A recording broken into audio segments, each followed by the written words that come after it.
Brown promises action over jobs. Gordon Brown has promised to help 500,000 people into work or work-based training as the government attempts to stop unemployment increasing further. The Prime Minister said employers would be given up to £2,500 for every person they train who has been unemployed for more than 6 months. Hosting a job summit, he promised that communities would not be written off.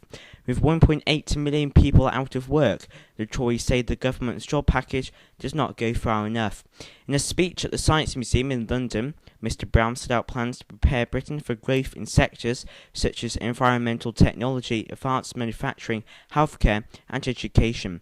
He said failure to act now and to do so in coordination with our international partners would mean a deeper and longer global recession. He told the audience that people unemployed for 3 months or more would also get help, including extensive job interview training, and would have to sign on a weekly for benefit payments.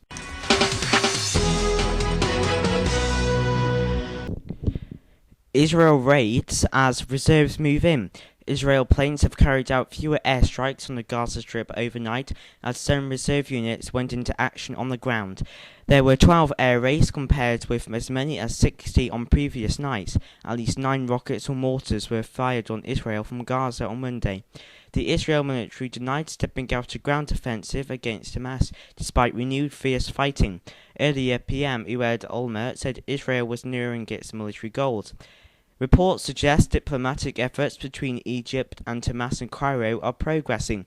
After meeting Egyptian President Hosni Mubarak, Middle East Quartet envoy Tony Blair said elements were in place for a ceasefire agreement. At least 5 Palestinians, including 1 militant, were killed on Monday, bringing the total Palestinian deaths toll during the conflict to about 900 people.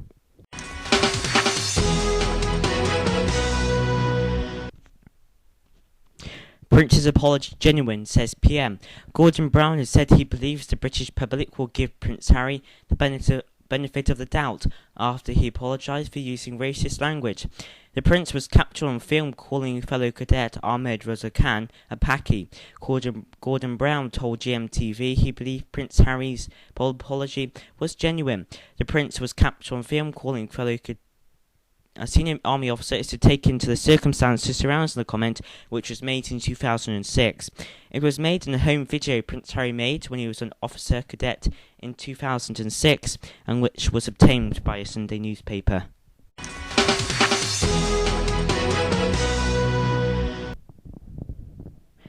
Bosses urge Heathrow's expansion. Union and business leaders have joined the airline industry in urging the government to approve the construction of a third runway at Heathrow. The future Heathrow Group warns in newspaper adverts Heathrow's status as a global hub is at stake. The union says Unite says 172,000 jobs may be at risk. But opponents of the runway plan to demonstrate at Heathrow later. Gordon Brown is expected to give the plans the go-ahead this week, despite the opposition of some 50 Labour MPs. The future Heathrow Group has taken out newspaper adverts which say the expansion is vital for the British economy's long-term competitiveness. It argues other major European airports have already expanded and are ready to take advantage when the market starts to recover.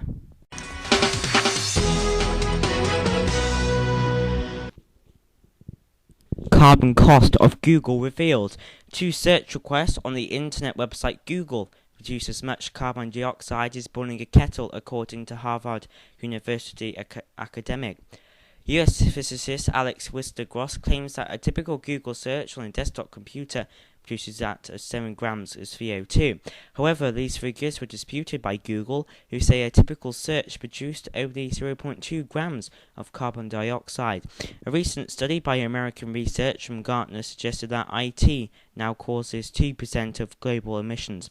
Dr. Wister-Gross's study claims that 2 Google searches on a desktop computer produces 14 grams of CO2, which is roughly the equivalent to boiling an electric kettle.